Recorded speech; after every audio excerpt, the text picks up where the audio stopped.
G'day, Jimmy. Nice to have you with us. Hello, Jeff. Good to see you again. Hello, everybody.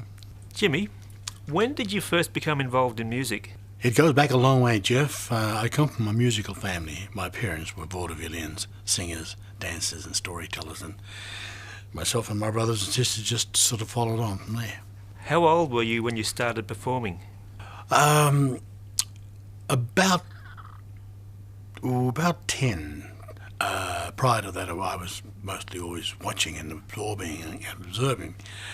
And then I would sing a few songs with Dad and sing a few songs with Mum, and in public, at parties and little concerts. And but by the time I was 13, I then began to play the guitar, and that really boosted my confidence.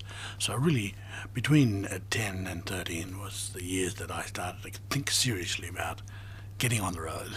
Now, where are you from? I'm from southern New South Wales in Australia. Inland, I was born inland in the land of my mother's people, Yorta Yorta clan, on the Murray River. And then in the latter part of my schooling, Mum and Dad moved to the coast, to Dad's people. And so I grew up in both areas of my family. Dad's a Yuan clan person from the coast. So I had the wonderful river inland growing up, and then the coastal hilly parts of the southern New South Wales. So all this was great for my love of the country in a rural sense, Can you tell us any more about your heritage? Yeah, I can I can talk a lot about that. Having two distinct tribal backgrounds in my heritage, and beyond that, it's been a wonderful journey of learning and applying oneself to the new life coming around me, growing up in general society, from the community. I took on board a lot of information from people of all walks of life, particularly at school and sport and in the arts. I found that everybody had a culture, everybody had a family tree, and everybody had an interesting story to tell. And I wanted to tell my story in the best way I knew how, just like a lot of other people. There were writers, and there were poets, and there were dancers, and there were singers, musicians.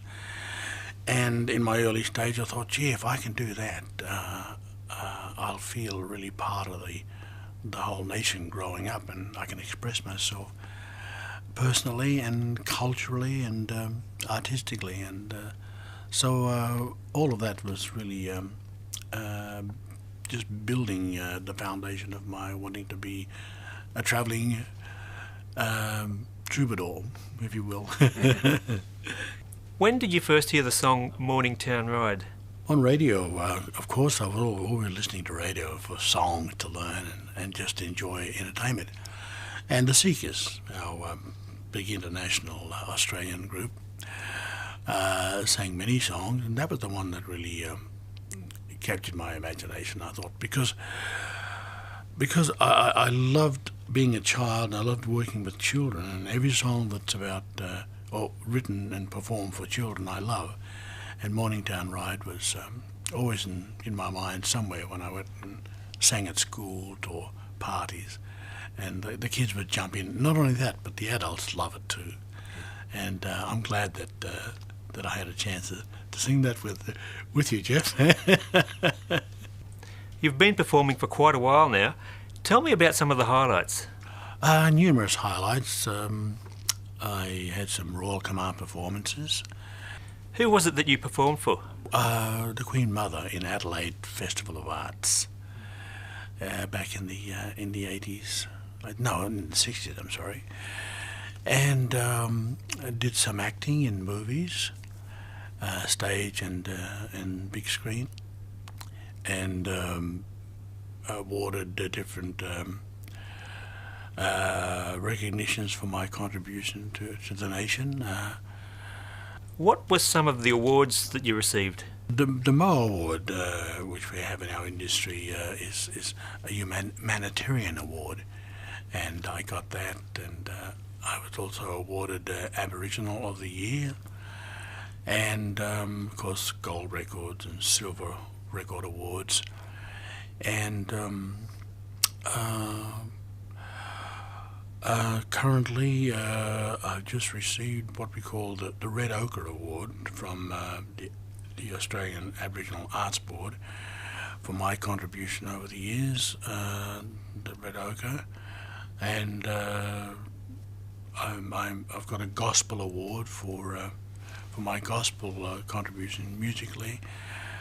The Gospel Award. I'm getting a doctorate shortly, and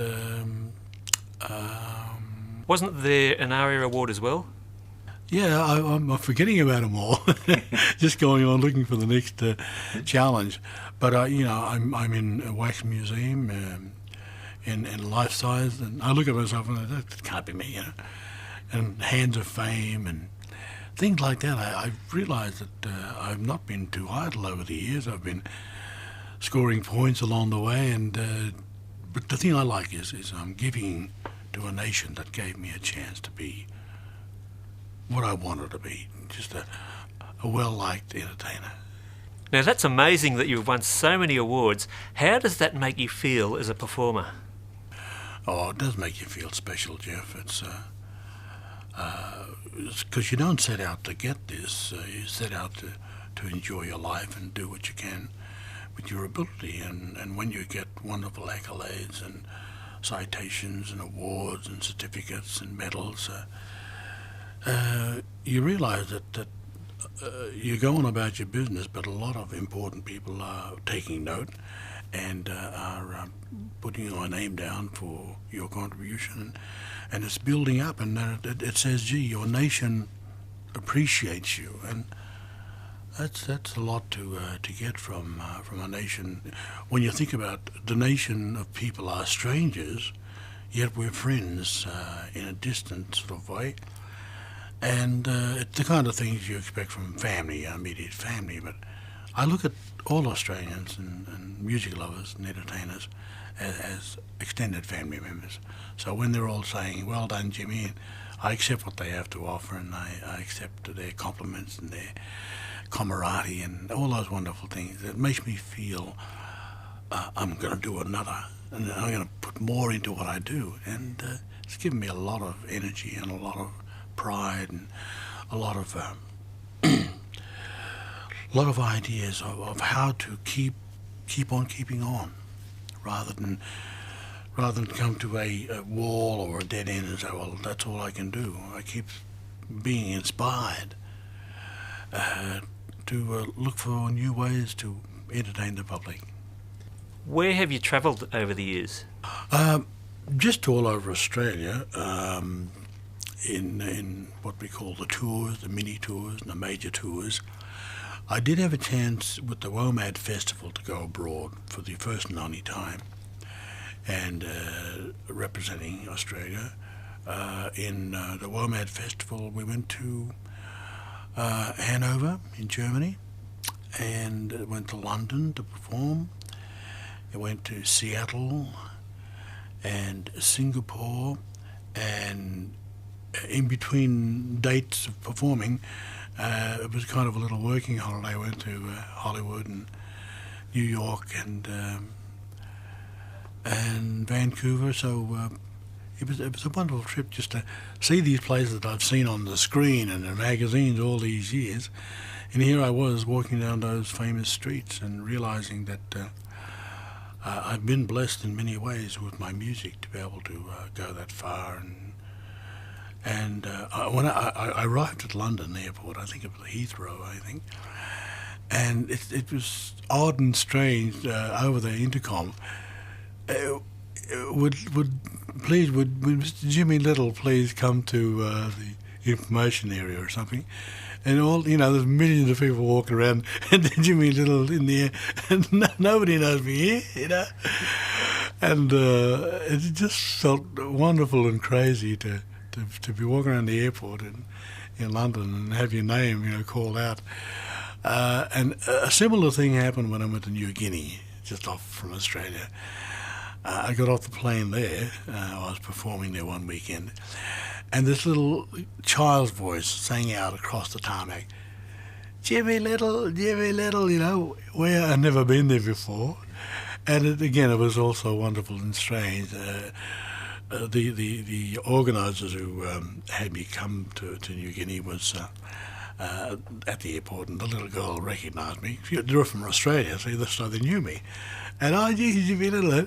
So those 2 times I heard my name mentioned in a foreign land to walking around Sydney and Melbourne, you know.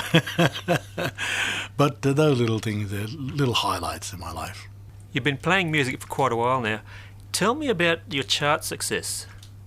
My first real chart success was Royal Telephone, a gospel standard from way back that I got a chance to revive, if you will. And that took me to the top of the hit parades and gave me gold and silver and a big recognition, a great boost to my career. Prior to that, I had other minor hits that weren't real chart stoppers, but Royal Telephone was the biggest and not necessarily the best. I look at a lot of things I recorded, and they were great, you know. I come out of the studio feeling this is a hit, you know, and sometimes they don't go anywhere. So I just leave it to the public now. I'll do my best in the studio, and if it goes to the top, fine. If it doesn't, it's going to go to the people who know what I do and enjoy that. Do you still travel and perform? Not as much as before, Jeff. I love touring, I love meeting people, I love performing. I'm a kidney patient now, on dialysis, and I'm on the transplant list, so it's slowed me down quite a lot, energy-wise and medically-wise. I have to make time for that now, but I'm still going across the nation on weekends, or a day here, a day there. And I'm coping so far. My doctors are very happy with my medical treatment in the interim while I'm waiting for a transplant. You're involved in education. Tell us a bit about that. Well, as I was saying before, I'm interested in children getting a good start in life. And education is one of the important things that children must have, formal education, that is. And in my countrymen, the Aborigine, a lot of us have missed out on education to give us choices in life. So the government invited several well-known identities in the community to consider going to schools and having a little talk and a little lecture and inspiring them to be more attentive with school. So I'm one of the 17 ambassadors that go across Australia visiting schools by invitation, talking to the parents and talking to the school staff about ways and means of encouraging children to stay at school longer for better education.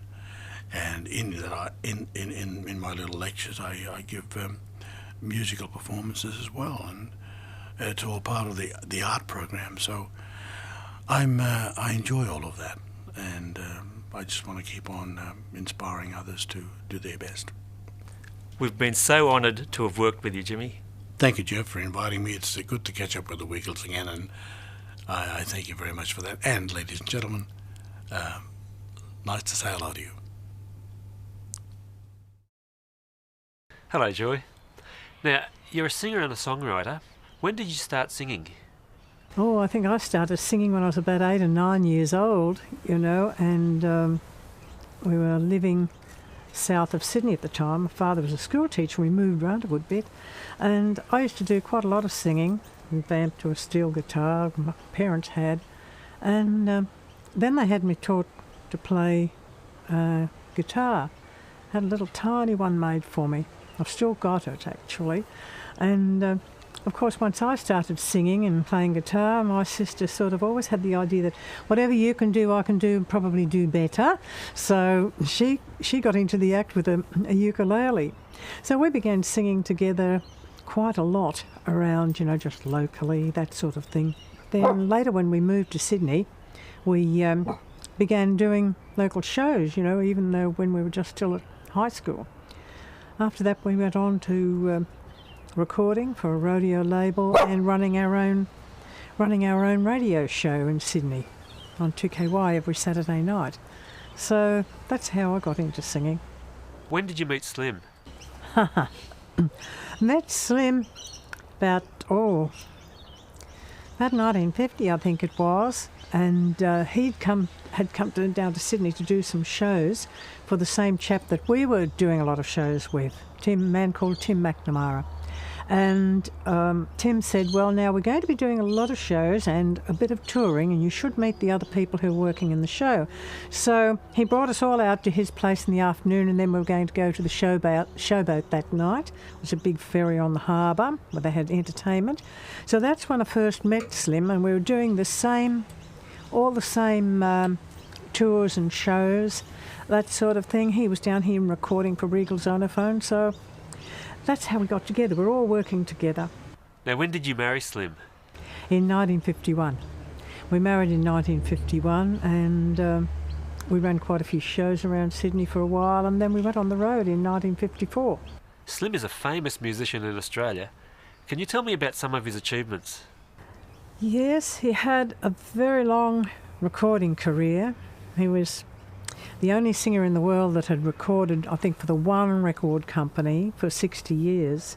But he was also the first Australian to receive a gold record.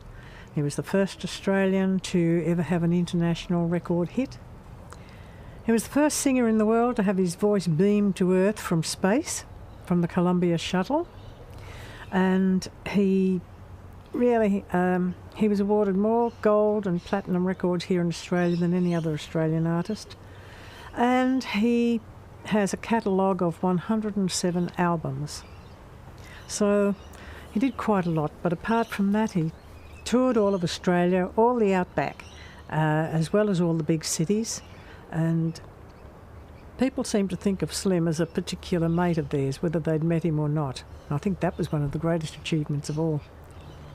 Did Slim enjoy singing with the Wiggles? He had a great time. I think he wasn't quite sure of what to expect to begin with, but he ended up having a really nice time, you know, because they were good friends, weren't they? By the end of the day, I think that Slim was able to sing I Like to Have a Dance with Dorothy all the way through without a mistake. What did Slim's audience think about him singing with the Wiggles? We'd go on tour and we had lots and lots of small girls and boys coming up and wanting to see Slim. One little girl was very, very serious. She said, "Oh, Mr. Dusty, you're a very good dancer." Slim was tickle pink with that. How would you describe Slim for those that didn't meet him? A very ordinary Australian. I think that's why Australians don't like too much of the star quality, I think, as you fellas would know. And I think that Australians found that Slim was someone they could relate to, and from letters and calls that we used to get and people coming to the shows, honestly, they felt they could talk to him about anything. He was very approachable, and what you saw with Slim was what you got. He was just ordinary Australians. He's called himself just an ordinary Australian bloke. Do you still sing and write songs? I haven't done any writing much since I lost Slim. I hope to get back to it. I did write one especially for Anne.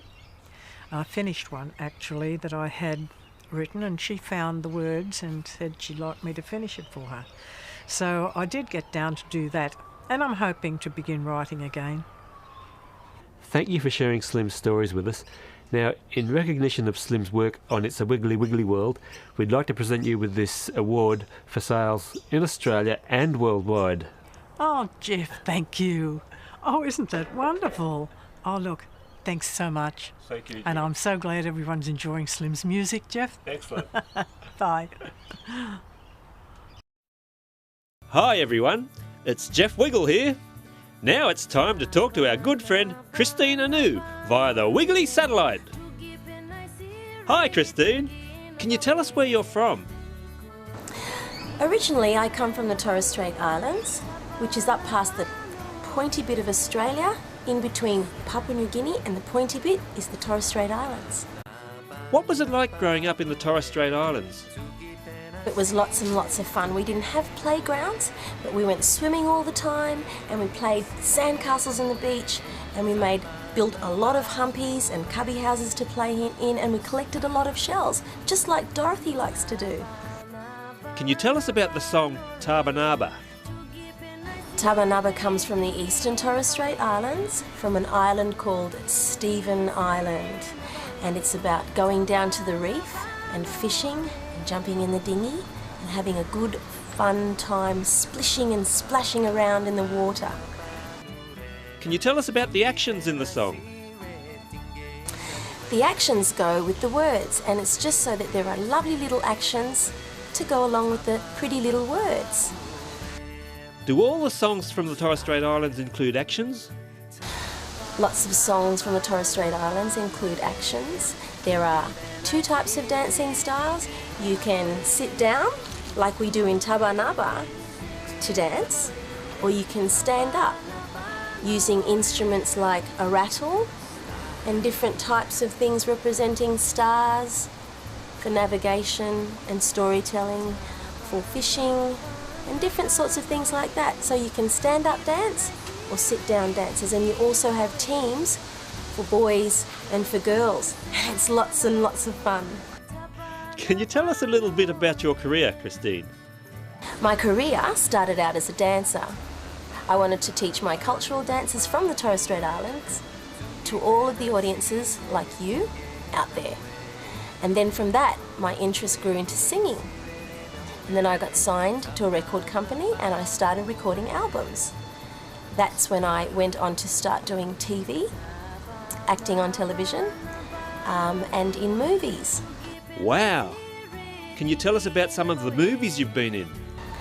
I've been in movies like Moulin Rouge and The Matrix Reloaded, where I have a very small speaking part, and that was a lot of fun to do. Very exciting. I like doing movies.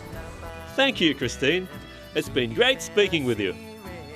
Oh, and as we say in the Torres Strait, Yawo.